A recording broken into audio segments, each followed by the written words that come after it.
Good morning. Class of 2025, transfer students, Eli Whitney students, and visiting international students, welcome to Yale.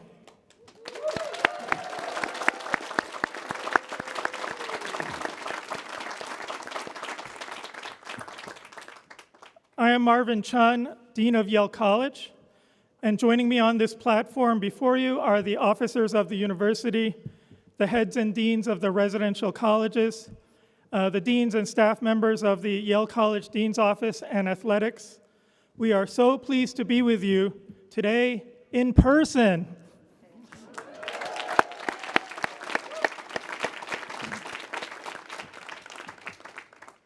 Family members and friends who are joining us remotely, we extend our warm welcome to you, and we thank you for everything you have done in guiding these young adults. Congratulations on this proud and happy moment.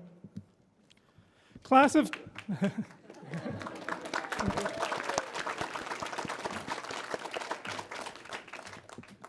2025, in the entire 320-year history of Yale College, you are the greatest entering class ever.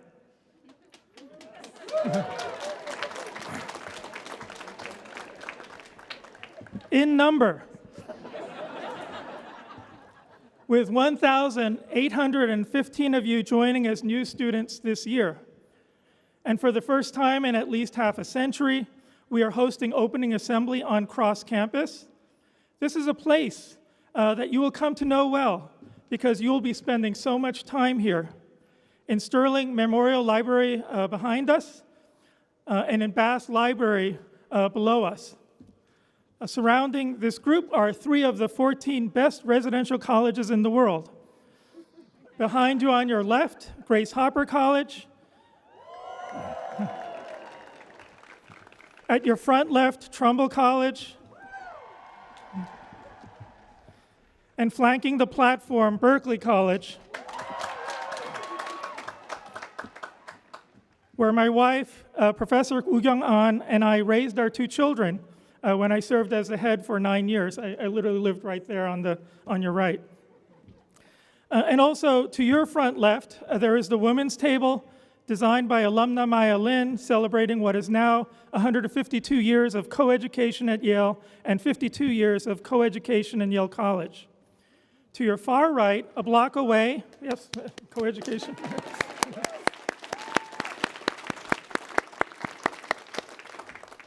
To your far right, a short block away, is the magnificent Schwartzman Center, a newly expanded hub for student life.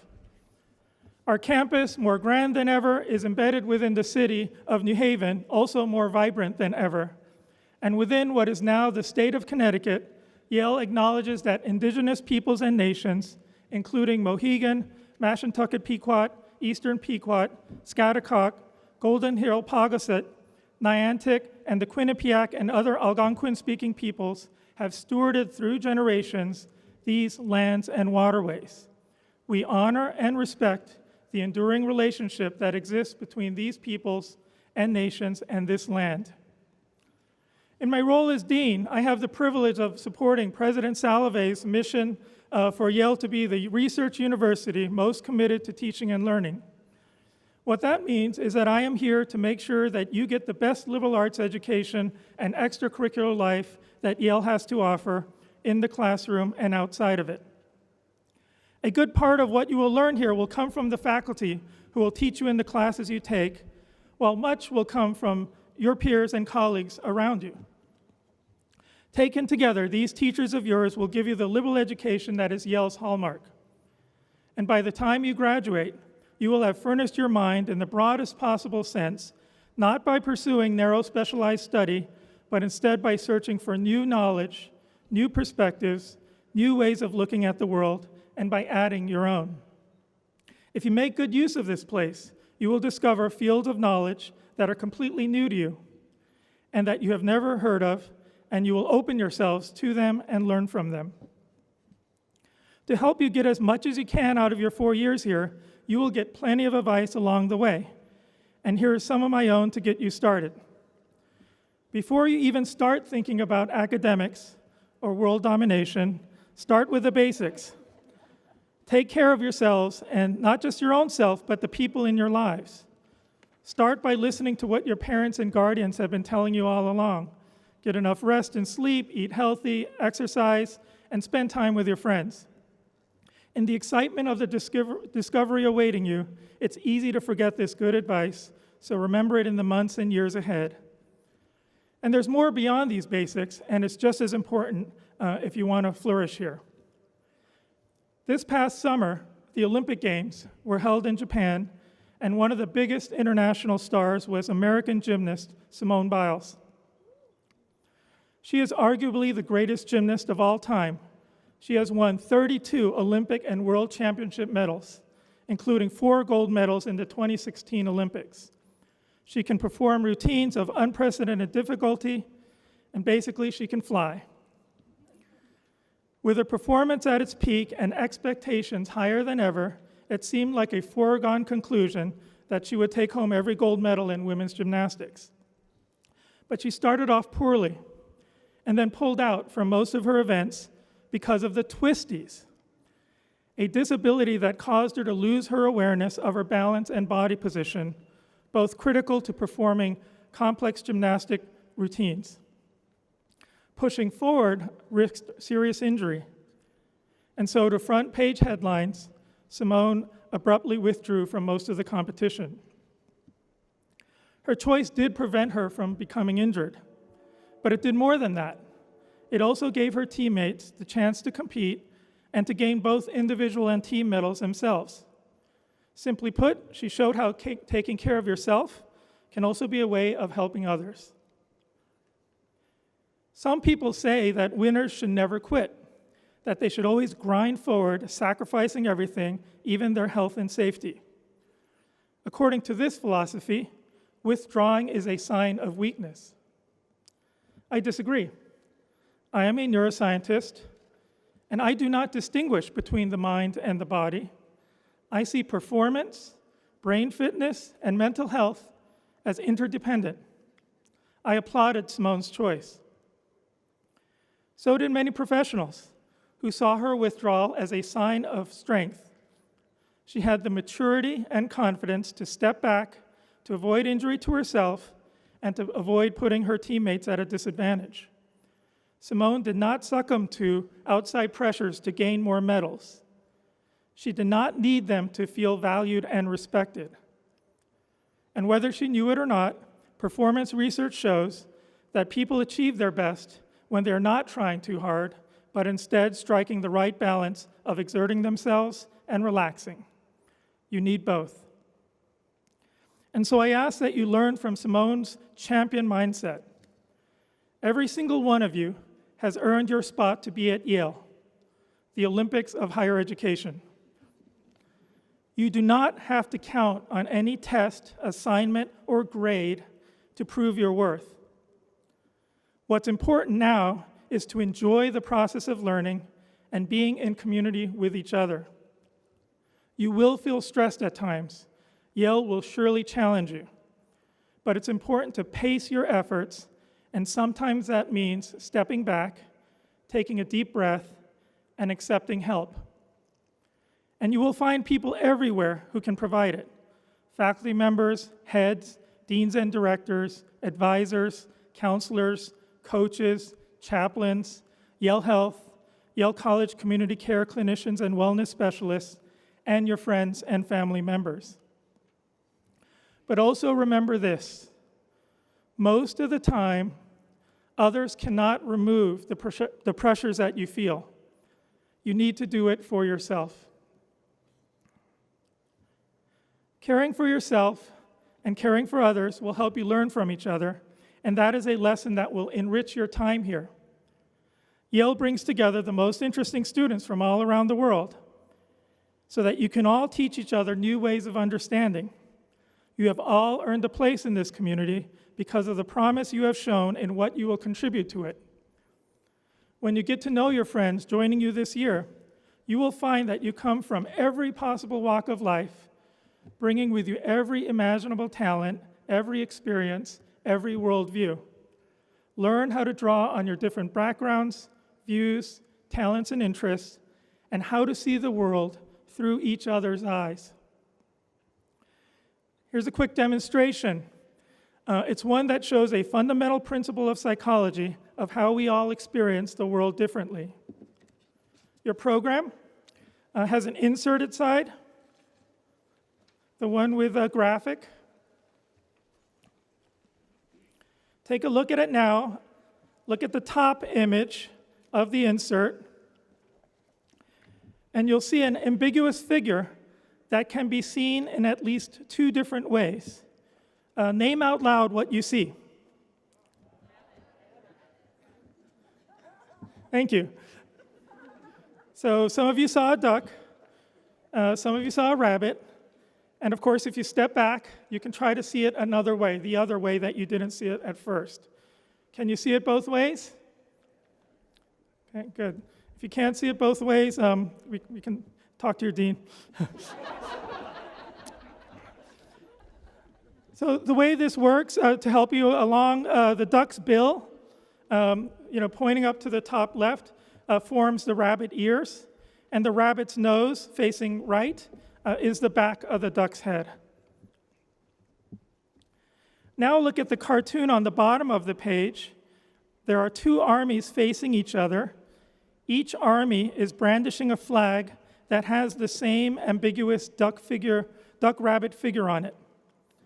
And you'll see on the bottom, a general stands in front of the army, and he is urging his troops with the following caption that I will read out.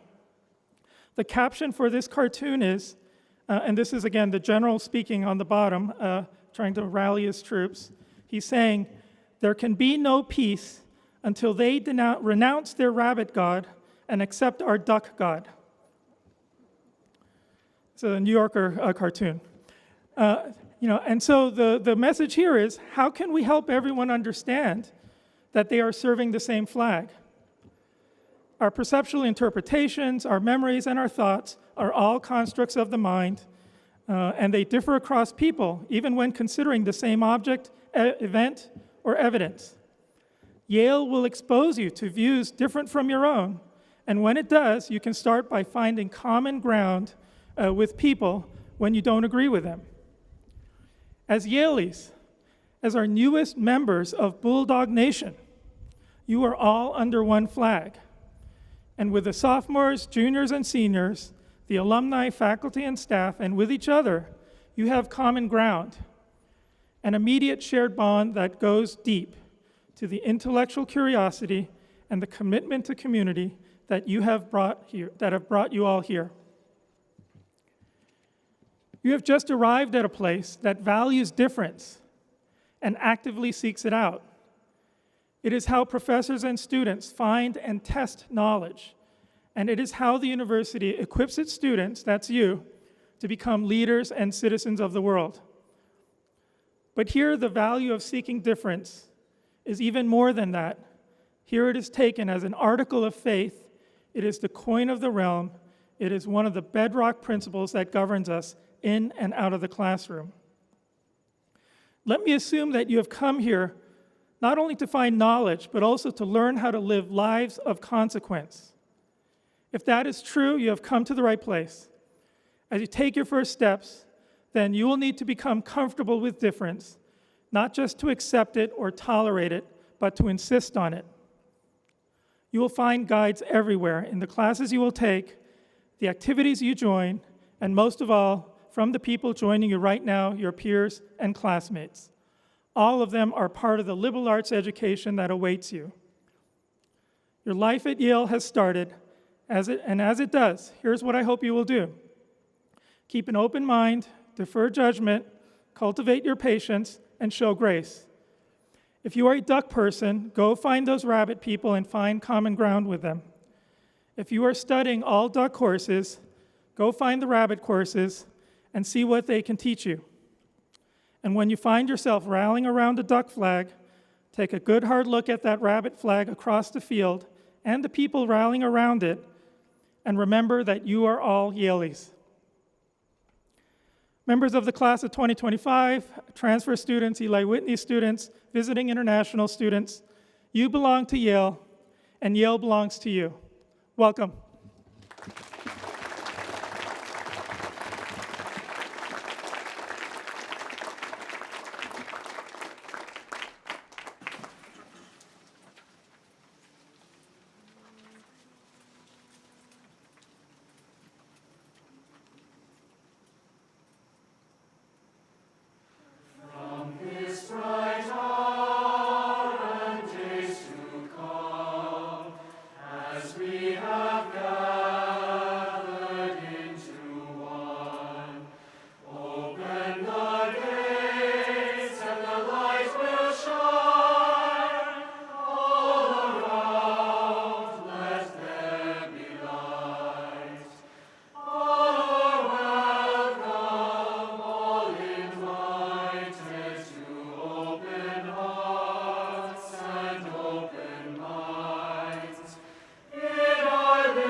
Good morning, everyone. To all Eli Whitney students, transfer students, visiting international students, and first-year Yale College students, welcome to Yale.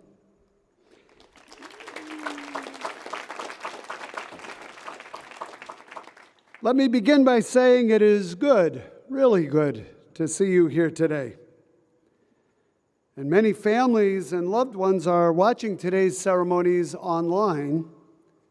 And on behalf of my colleagues here on stage and the entire Yale community, I want to extend a warm greeting to everyone joining us wherever you are right now. This is a big moment for you, our newest students, and for Yale. I'm so glad you're here. 51 years ago, University President Kingman Brewster delivered an address to the entering class of new undergraduates, welcoming them to Yale, just as I'm doing now. At the time, the university was coming out of a very unusual year. We can relate. Just a few months earlier, in May 1970, tens of thousands of people from across the country had come to New Haven and to Yale to protest the trials of Bobby Seale and Erica Huggins, leaders of the Black Panther Party who were being tried for murder.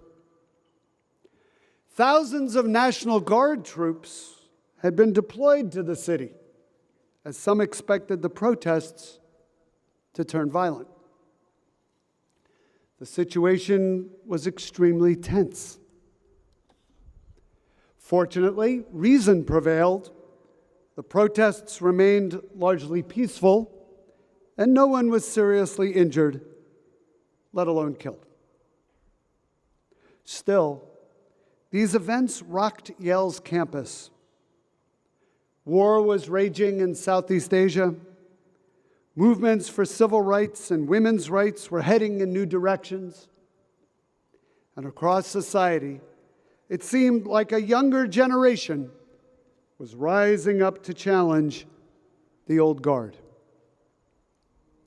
Against this backdrop, many people were wondering about Yale's future. They were uncertain about the university's role, its purpose, in a rapidly changing and unpredictable society. Standing here today, I'm feeling many of the same emotions that President Brewster must have felt in 1970. Looking out over that gathering of new students, he knew many of them were anxious. He knew they had questions about what they would do at Yale, and many more about the kind of society they would encounter when they graduated. Yet, in his speech, he was asking them to study, to go to the library, to write papers, to conduct experiments. He was asking them to be students. And so he gave voice to a question that was probably on the minds of many, a question I also pose to you today. He asked, and these are his words, "Where then is the purpose which makes patient learning supportable when the world is on fire?" Where then is the purpose which makes patient learning supportable when the world is on fire? Today, again, it seems like the world is on fire, literally and metaphorically. The United States is in the midst of its greatest crisis since 9/11. We are fighting a global pandemic, which will be, for many of us, the most significant geopolitical and perhaps personal event of our lives. But that is not all. This summer, we have witnessed terrible wildfires, drought, and flooding in many corners of the globe. Some of you have experienced these climate disasters firsthand. Not only climate change, but also racism, extremism, the widening gulf between the rich and poor. These are complex challenges that call out for urgent and concerted action. The world is on fire, and again we asked, what is our purpose here? And how do we learn patiently, seriously, and rigorously, as I sincerely hope you will, in times such as these? In thinking about the answer to this question, I was reminded of Musar, sometimes called Musser in English, a 19th century Jewish movement that came out of Lithuania, very close to where my ancestors were rabbis. The central idea of the Musar movement and of similar religious and ethical practices beyond Judaism is that we must improve ourselves before looking outward at society seeking to change it. We must examine our values, expand our knowledge, and develop our empathy and imagination. One of the rabbis of the time is said to have told this story: I set out to try to change the world, but I failed. So I decided to scale back my efforts and only try to influence the Jewish community of Poland, but I failed there too. So I targeted the community in my hometown of Radin, but achieved no greater success. Then I gave all my efforts to changing my own family and failed at that as well. Finally, I decided to change myself. And that's how I had such an impact on the world. Much like this sage, we are here to make an impact on our communities and on the world. Don't get me wrong. But first, we must start by improving ourselves. Your college years are a time to develop your strengths and talents, to challenge yourself in ways you did not think possible, to gain knowledge and understanding, and to explore. Here at Yale, you will encounter new ideas and engage with people from different backgrounds and walks of life. You will take intellectual risks and ask questions about everything from the structure of the cosmos to the structure of a novel. Improving yourself means leaving your comfort zone, signing up for classes that sound interesting but unfamiliar, going to office hours with slightly intimidating professors. You may be surprised by the conversation that unfolds. Attending talks by speakers whose views are different than yours, and really listening to their arguments. Regardless of what you study or the clubs you join, I promise you that you will not leave Yale the same person you are today. You will be changed, transformed by Yale.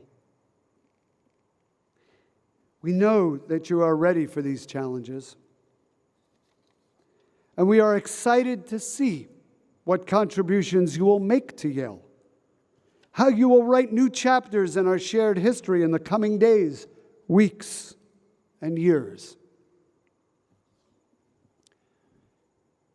Thinking back to that spring of 1970, I'm reminded of 4 Yale College students who, with others, played a pivotal role in the May Day events. Kurt Schmoke, Ralph Dawson, Bill Farley, Glenn Deschabert. They were serious students and active in founding and leading the Black Student Alliance at Yale. 2 would be named Rhodes Scholars. That spring, along with Kingman Brewster, his special assistant Sam Chauncey, and other administrators, these students showed exemplary leadership during a time of crisis. They were instrumental in helping keep the peace on campus and most likely saving lives. The world was on fire, but their time at Yale prepared them to tackle important challenges then and after graduation. One as a big city mayor and university president, others as distinguished attorneys, all as engaged community members. Like generations of alumni, these Yaleys were deeply committed to making themselves better, making the university better, and making the world better. You too are joining the Yale community at a historic moment. We're surrounded on all sides by fires, small and large. And yet, I could think of no better moment to be at Yale. We begin this academic year with a renewed commitment to nurture this community and the people in it. Yaleys, you will soon discover, love to learn. They seek out new experiences, and they immerse themselves fully in everything they do. At Yale, you can study with top public health experts who are advising governments on the pandemic response. You can take a seminar with a Pulitzer Prize-winning historian of Frederick Douglass or a leading authority on John Milton.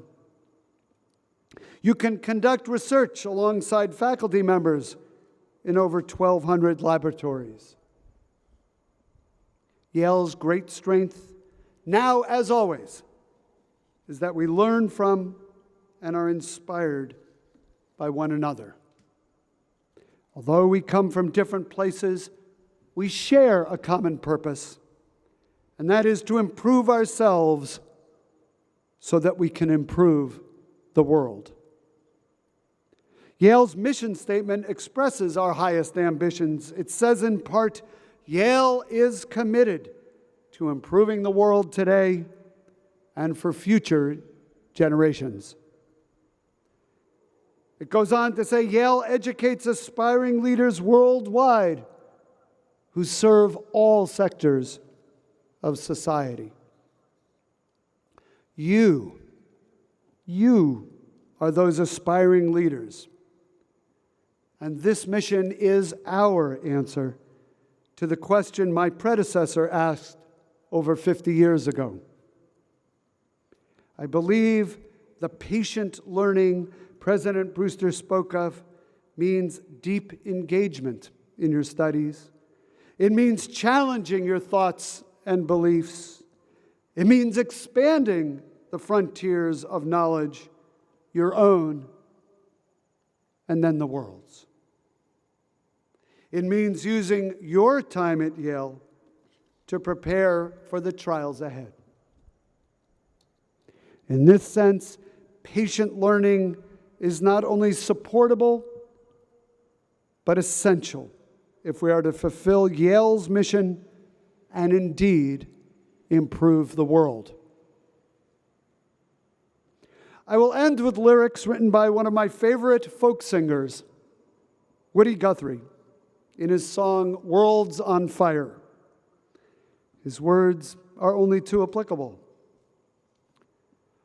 While the skies, they're clearing, we'll rise up dreaming, build our city from the ashes. Yes, the world is on fire, but right in front of me, I see many reasons for optimism. Together, as part of this community, you will dream, you will build, and you will prepare for lives of leadership and service. Welcome to Yale.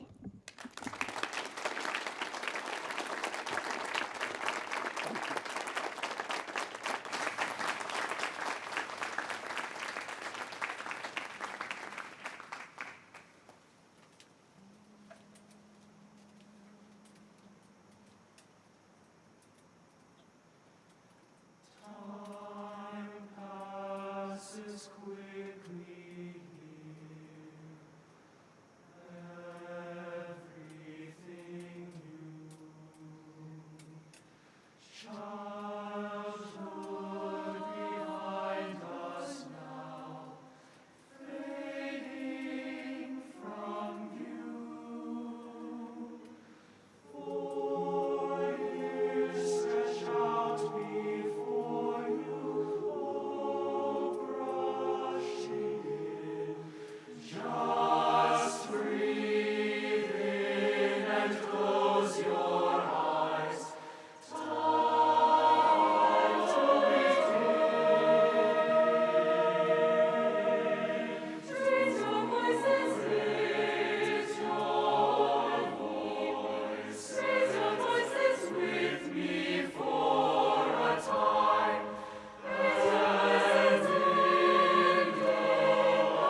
Please stand.